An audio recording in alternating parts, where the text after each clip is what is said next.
Oh hi, and welcome to the Unquendor Guitars workshop for another weekly update. As you just saw, I started a new guitar, and as always I start by making a neck.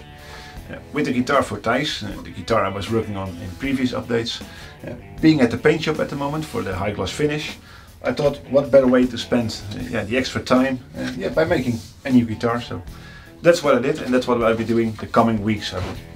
This week, for example, I will try and finish this neck. And that's basically it for this week's update. If you like to stay updated on what's going on in my workshop, please keep an eye out for these weekly updates. And if you like these videos, please consider leaving a like. It motivates me and stimulates me a lot if I see people liking what I do. Keep making these videos. So I'll be working on this guitar neck some more this week, and I hope to talk to you all in next week's update. Until then, have a nice week.